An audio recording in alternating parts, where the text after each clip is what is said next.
پھر جب شرک گھسا ان میں تو اللہ نے اس کی سرکوبی کے لیے حضرت ہود علیہ السلام کو نبی بنا کے بھیجا ہے۔ اللہ ان کا تذکرہ کر رہے ہیں، بالکل آیتیں ملتی جلتی ہیں جی۔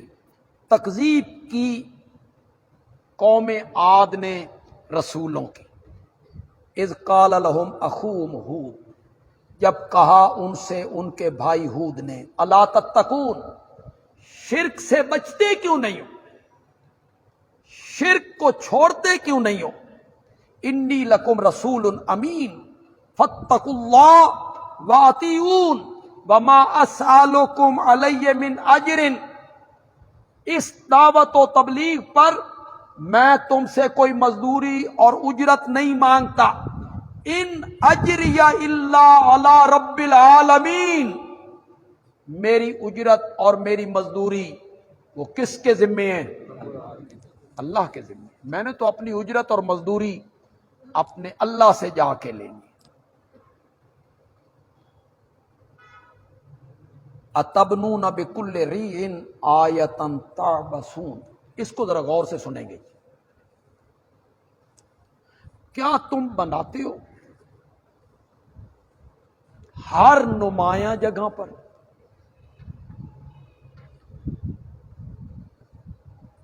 ری بلند جگہ، نمایاں جگہ، کیا تم بناتے ہو ہر نمایاں اور اونچی جگہ پر ایک نشان، تعبثون، فضول، عبث،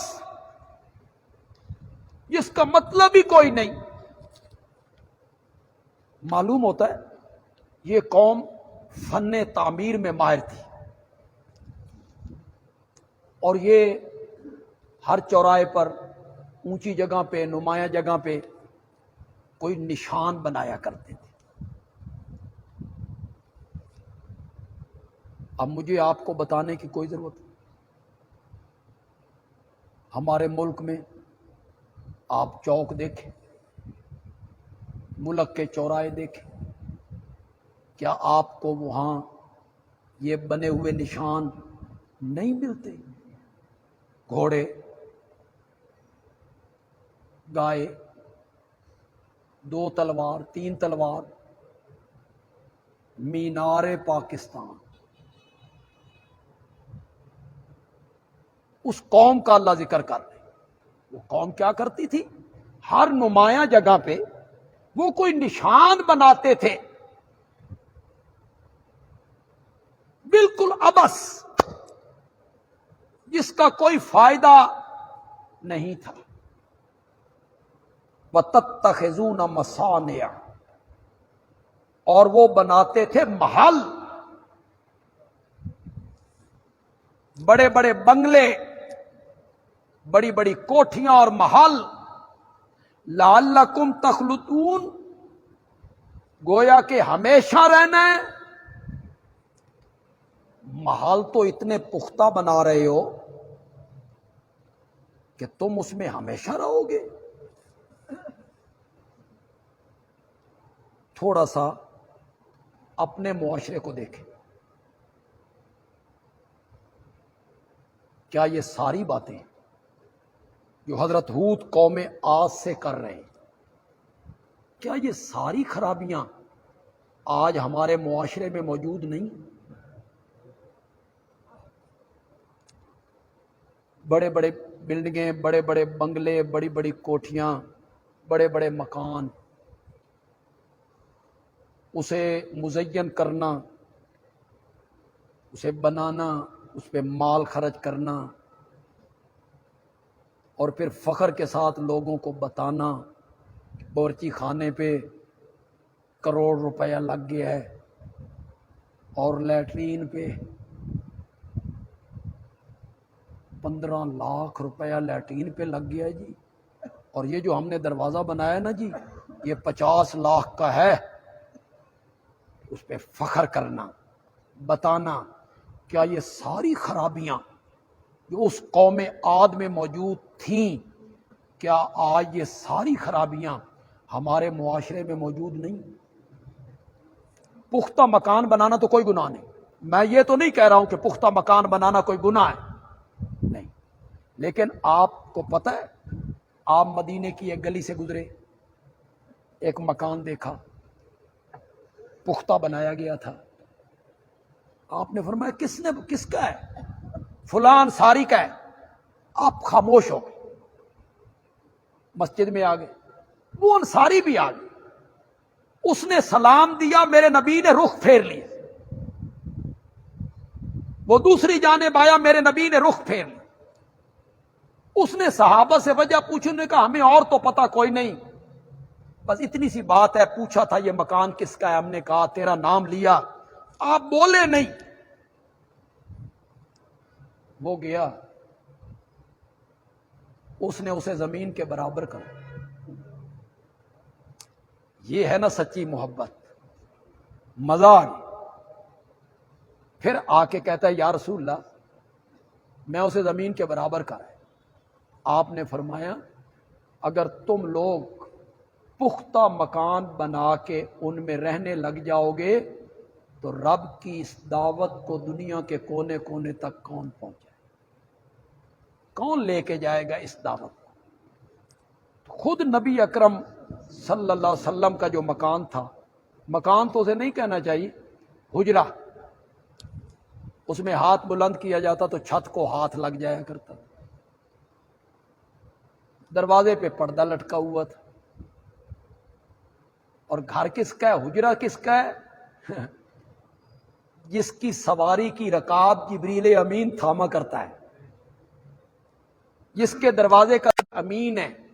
میں یہ تو نہیں کہتا کہ پختہ مکان نہیں بنانا چاہیے، کوئی حرج نہیں ہے پختہ مکان بنانا، لیکن اس پر فضول خرچ کرنا۔ نبی پاک نے پردوں کو لٹکتا ہوا دیکھا، ناپسند کی کہ دیوار پہ کیا لٹکے ہوئے ہیں، پردے، اسے آپ نے ناپسند کی۔ اتنا ہی مکان پہ خرچ کیجئے کہ مکان پختہ ہو، آرام دہ ہو، ہوادار ہو، اس میں رہنے کی سہولتیں ساری موجود ہوں، اللہ نے دی ہے، اس طرح خرچ کی۔ تو تم نے محل بنائے تو تم ان محلات میں ہمیشہ رہو گے، یہیں رہنا ہے تم نے۔ وَإِذَا بَطَشْتُمْ بَطَشْتُمْ جَبَّارِينَ، اور جب تم کسی کو پکڑتے ہو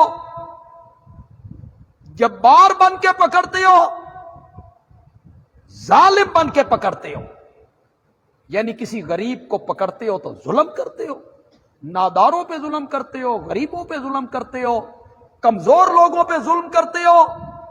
معلوم ہوتا ہے یہ اس قوم کی بری عادت تھی کہ وہ غریبوں پر، کمزور لوگوں پہ کیا کرتے تھے، ظلم کرتے تھے۔ آج اپنے معاشرے کو دیکھیں، کیا یہ خرابی ہمارے معاشرے میں موجود نہیں ہے؟ کتنی دفعہ آپ نے دیکھا، کتنی دفعہ ہم نے دیکھا، فیس بک پہ دیکھا، گھروں میں کام کرنے والی 10-11 سال کی بچیاں، انہیں کس بے دردی سے پیٹا جاتا ہے، انہیں کس طرح گرم سلاخوں سے ان کی پیٹھ داغی جاتی، اور کس برے طریقے سے انہیں قتل کیا جاتا۔ پھر جن کی وہ بیٹی ہوتی ہے وہ مقدمہ بھی نہیں لڑ سکتے، ان کے پاس وکیل کرنے کی فیس نہیں ہے۔ اس ظالم کو بھی پتہ ہے کہ جس گھرانے کی یہ بچی ہے انہوں نے ہم پر کوئی کیس نہیں کرنا، کوئی مقدمہ نہیں لڑنا۔ دکانوں پہ کام کرنے والے چھوٹے بچے، انہیں کس بے دردی سے پیٹا جاتا ہے۔ یہ تو اس قوم کا وتیرہ قرآن نے بیان کیا، اذا بطشتم بطشتم جبارین، جب کسی پہ ہاتھ ڈالتے ہو تو ظالم بن کے ہاتھ ڈالتے ہو، غریبوں پر شیر بن جاتے ہو، اپنے جیسے لوگوں کا سامنا کرنا پڑ جائے تو پھر وہاں ہاتھ باندھ لیتے ہو۔ فاتقوا اللہ، اللہ سے ڈرو، وَأَطِیعُونِ، اور میری پیروی کرو، وَاتَّقُوا اللَّهَ الَّذِي أَمَدَّكُم بِمَا تَعْلَمُونَ۔ اب حضرت ہود علیہ السلام نے انہیں اللہ کی نعمتیں یاد دلائیں، قوم کو اللہ کے انعام یاد دلائے، شاید ان پہ اثر ہو اور انعامات کو دیکھ کر میری بات کو کیا کر لیں، تسلیم کر لیں۔ حضرت ہود علیہ السلام انعامات الہی یاد دلا رہے ہیں، اس اللہ سے ڈرو جس نے تمہاری مدد کی ہے ان چیزوں سے جن کو تم اچھی طرح جانتے ہو، تم سے وہ پوشیدہ نہیں ہے، اس اللہ نے تمہاری مدد کی ہے۔ پھر اس کو تھوڑا سا ذکر کیا، اسے پھیلایا، امدکم بانعام و بنین، اس نے تمہاری مدد کی ہے چوپایوں کے ذریعے بھی اور بیٹوں کے ذریعے بھی۔ تمہیں اس نے چوپائے عطا کی، جانور عطا کی، پھر اس نے تمہیں بیٹے عطا کی، بجنات، اور باغات، وعیون، چشمے۔